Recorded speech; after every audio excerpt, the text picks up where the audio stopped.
प्रियो, सुंदर समय के लिए मैं प्रभु को धन्यवाद देता हूं। और आज हम कलीसिया एक परिवार इस विषय से संबंधित कुछ बातें बताना चाहूँगा। कलीसिया एक परिवार, प्रभु यीशु मसीह की कलीसिया एक परिवार के समान है।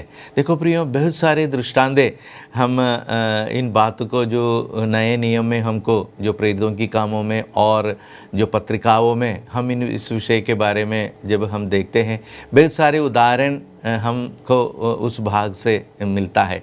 जब देखिए, अब फिलमोन के घर पे एक घर की कलीसिया होते थे। अक्विला और प्रिस्किला के घर में एक घर की कलीसिया होते थे। वैसे ही बहुत सारे पवित्र लोगों के जो रोमियो में और कुरिन्द में बहुत सारे पवित्र लोगों के घर के अंदर कलीसियाएँ होते थे। प्रियो, जब हम इस एक कलीसिया एक घर के अंदर की कलीसिया के बारे में जब हम देखते हैं, पहले वहाँ पे हम ये देखते हैं आपस की एक रिश्ते के बारे में। हमने बताया था आपस में प्रेम में बना हुआ एक रिश्ता। और दूसरी बात हम ये देखते हैं, अगर घर के अंदर एक कलीसिया होते हैं, बहुत सारे हमारे लोगों को एक सुसमाचार बताने का एक मौका, सुसमाचार बताने का एक अवसर घर की कलीसियाओं में ज़्यादा तरफ मिलता है। जो बड़े बड़े चर्चों में जो लोग बहुत ज़्यादा संख्या में जो इकट्ठे होते हैं, वहाँ पे ज़्यादा तरफ हम अपने पड़ोसनों को या हमारा मित्रों को या हमारा रिश्तेदारों को जब हम उनको बुलाते हैं, बड़े बड़े लोगों के मध्य में उन लोगों को आने का एक शंका, एक संदेह रहता है। लेकिन एक घर के अंदर की कलीसिया में हमारे रिश्तेदारों को, मित्रों को, पड़ोसनों को हम उसको बुलाएगा, उसके मन में ऐसा कुछ शंका नहीं रहती, वो आ जाता है। इसलिए घर की कलीसिया सुसमाचार बताने का एक अच्छा अवसर को प्रदान करते हैं, एक अच्छा मौका प्रदान करते हैं, ताकि हम इन बातों को नया नियम में हम देखते हैं। जो नए परिवारों को हम ये देखते हैं, अक्विला और प्रिस्किला को जो प्रेरित पौलुस ने अपने काम करते हुए देखना, उनको पौलुस ऐसा तैयार कर रहा था, ऐसे उसको एक प्रशिक्षण दे करके उस सेवकाई में पौलुस उसको लेके आके वो सेवकाई को करते हैं। तो दूसरी बात हम घर के अंदर की कलीसियाओं में देखते हैं, आपस में बहुत बड़ा एक आसादी रहता है, बहुत बड़ा एक आसादी एक दूसरे में। कुछ भी बात का ये मतलब नहीं हम कुछ भी बात बताए, ऐसा नहीं, बल्कि फिर भी दो व्यक्तियों के बीच में एक घर के अंदर, अभी देखो एक परिवार के अंदर बहुत ही अच्छा सा एक आसादी रहता है। पति पत्नी को, माता पिता को, बच्चे अपने माता पिताओं को, माता पिता अपने बच्चों को कुछ भी बात बताने का एक आसादी रहता है। ये आसादी घर के अंदर की कलीसिया में भी, ये आसादी पवित्र वचन बताने के लिए, एक व्यक्ति को उत्साह करने के लिए या उपदेश देने के लिए, ये आसादी जो घर के अंदर की कलीसिया में होते हैं। बड़े बड़े हालों में बड़े बड़े लोग जो संख्या में जो इकट्ठे होते हैं, वहाँ पे इतना बड़ा एक आसादी, वहाँ पे क्या है, हर एक बातें जो पुराने लिखा हुआ एक समय के मुताबिक या एक नियम के मुताबिक चलता है। इतने बजे शुरू करना है और उसके आधे घंटे ऐसा होनी चाहिए, 1 घंटा ऐसा होनी चाहिए, उसके बाद तुरंत ये होनी चाहिए, इतना गाना होनी चाहिए और प्रचार इतना समय होनी चाहिए, उसके बाद गवाही बननी चाहिए बच्चों के लिए। ये सारी बातें जो पहले से बना करके रखा हुआ एक क्रम और एक नियम के मुताबिक चलते हैं। लेकिन घर के अंदर की कलीसियाओं के अंदर जो आसादी रहता है, जो आसादी जो दो व्यक्तियों के बीच का जो रिश्ते में से बनाया हुआ, वो आसादी के साथ हम कुछ भी बात जो आपस में हमारी हृदय की बातों को, प्रकाशनों को हम वहाँ पे बता सकता है। दूसरी एक बात जो घर के अंदर की कलीसियाओं में हम ये देखते हैं, अक्सर लोगों के अंदर जो आगे सामने आकर के कुछ बात बताने का, चाहे वो अपनी जीवन की एक गवाही हो या वचन में से उसको मिला हुआ एक प्रकाशन हो, आगे आकर के बताने का एक डर, एक मंच का डर उसका हृदय में रहता है। मंच का डर ये हर एक व्यक्ति के अंदर होते हैं, लेकिन इस मंच का डर को घर की अंदर की कलीसिया और वो माहौल जो मंच का डर को निकाल देते हैं, क्योंकि वो जो जितने भी लोग बैठते हैं आपस में जानते हैं वहाँ के अंदर एक आज़ादी रहती है, और उन लोग ऐसा खड़े होकर के सबके सामने आ करके ये बात नहीं बताते, बल्कि आपस में जो घर के अंदर में अक्सर ऐसा लोग ऐसा गोले में बैठते होंगे जो आपस में बात बताने का एक आज़ादी रहता है। जो मंच का डर, ये जो अपने हृदय के अंदर मिला हुआ एक प्रकाशन को बताते हुए या एक गवाही को बताते हुए,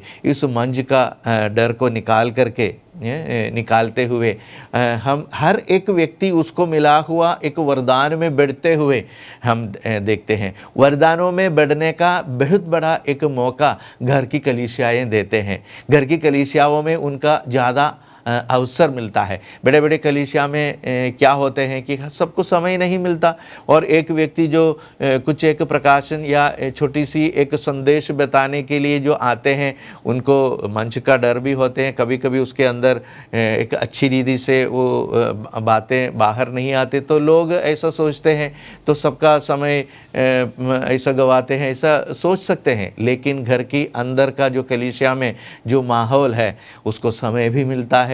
कोई भी आते हैं उसको तैयार करने के लिए, उनको उस विषय में जो वरदान एक व्यक्ति के जीवन में मिला है, वो वरदान के साथ सबके साथ उस वरदान के साथ सेवकाई करने का एक मौका।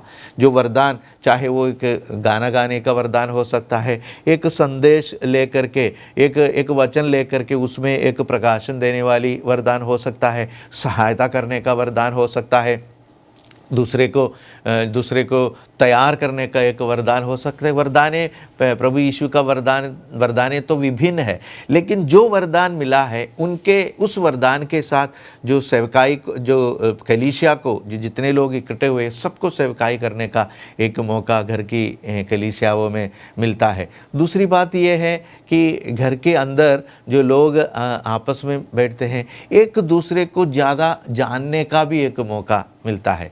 कभी कभी ऐसा होता है बड़े बड़े कलीसिया में जो ज़्यादा लोग आते हैं, एक व्यक्ति दूसरा व्यक्ति को जानते तक नहीं है। कभी कभी ऐसा भी होता है, सब लोग, कुछ लोगों तो पहचानते हैं लेकिन बाकी लोगों को पहचानते नहीं हैं। जो अजनबी लोग होते हैं, पास्टर जी को पहचानते होंगे या उस प्रचार करने वालों को पहचानते होंगे, लेकिन बाकी लोगों को, एक परिवार बाकी परिवारों को या व्यक्तियों को पहचान। लेकिन घर के अंदर की जो कलीसिया के अंदर हम ये देखते हैं, ये हर एक व्यक्ति दूसरा व्यक्ति को पहचानते हैं। वो व्यक्ति कहाँ से आया है, कितने लोग, क्योंकि संख्या में वो तो बहुत कम है, तो आपस जाने का। इसलिए जो पहला सदी में जो प्रभु यीशु मसीह ने घर के अंदर जो प्रार्थना करने के लिए या एक संगति, एक कलीसिया चलाने के लिए जो मौकाएं दिए थे या आदिम सदी में उसका मौका मिलते थे, जो प्रकाशने जो कलीसिया को दिए थे,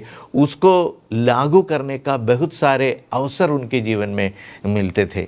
और आजकल क्या है, जो बड़े बड़े हाड़ों में लोग इकट्ठा होता है, सब कुछ एक लिखा हुआ नियम के मुताबिक गया हुआ जैसा।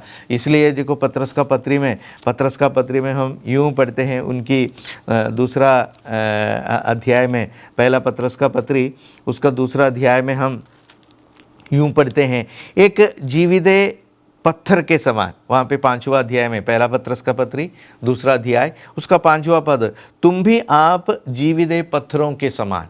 जीवित पत्थर का मतलब यह है, हर व्यक्ति के अंदर एक जीवन रहता है। कोई भी व्यक्ति सोया हुआ या उदास के तरह एक घर के अंदर की जो कलीसिया के अंदर, क्योंकि ऐसा जो उदास बैठने का या सोया हुआ या एक ऐसा एक बैठने का मौका उसका जीवन में नहीं आता, क्योंकि हर समय उसके अंदर एक जीवन आता है। एक आपस में बैठते हैं, एक छोटा सा घर के अंदर उन लोग बैठते हैं। यहाँ पे बताया है, एक जीवित पत्थरों के समान आत्मिक घर बनते जाते हो, जिससे याचकों का पवित्र समाज बनकर ऐसा एक आत्मिक बलिदान चढ़ाते हैं। देखो प्रियो, ये घर के अंदर की जो कलीसियाएँ, मैं पूरी रीति में ऐसा नहीं बताते जो घर के बाहर जितने भी कलीसियाएँ जो इकट्ठे होते हैं उसमें कुछ कमी, ऐसा नहीं प्रियो। जो नया नियम में, जो प्रेरितों में और पत्रिकाओं में जो नया नियम का एक कलीसिया का दर्शन, उस कलीसिया का जो प्रकाशनों को घर के अंदर की जो कलीसियाओं में हम ज़्यादा लागू कर सकते हैं, क्या, ताकि लोगों के बीच में एक रिश्ता, एक प्रेम के मुताबिक, एक रिश्ता, एक संबंध के मुताबिक, या सेवकाई करने के मुताबिक और प्रभु यीशु मसीह ने दिया हुआ वरदानों में बढ़ने के लिए मुताबिक, ये सारी बातें जो आदिम सदी की जो कलीसियाओं में हम देखते थे, वही बातों को घर की अंदर की कलीसियाओं में लागू करना बहुत ही आसान रहता है। और वो नया नियम की जो कलीसिया का एक अच्छा सा एक नमूना घर के अंदर की कलीसियाओं में हम देख पाते हैं। और दूसरी बात, एफेसियों की पत्री में भी, एफेसियों की पत्री उसका 4वां अध्याय, वो 4वां अध्याय में भी ऐसा ही एक पद हम पढ़ते हैं। वहाँ पे ये बताया, एफेसियों की पत्री 4वां अध्याय उसका 5वां और 6वां पदों में, वहाँ पे हम यूँ पढ़ते हैं, और सबका एक ही परमेश्वर पिता। देखना प्रियो, कलीसिया एक घर के अंदर की, यहाँ पे ये बताता है सबका एक ही पिता, और सबके ऊपर और सबके मध्य में और सब में है। वहाँ पे और भी बहुत सारे बात बताया, एक ही प्रभु है, एक ही विश्वास है, एक ही बपतिस्मा है, और सबका एक ही परमेश्वर पिता है। देखिए प्रियो, जो एक अधिकार, एक सिर, वो परमेश्वर एक ही पिता हमारा। इसलिए प्रियो, घर के अंदर की कलीसियाओं में जो जितने भी जो बातें, जो नया नियम की तत्वों को, नया नियम की जो कलीसिया की जो सारांश को हम घर के अंदर की कलीसियाओं में देख सकता है। इस वचन के साथ प्रभु आप सब लोगों को आशीष और अनुग्रह करें।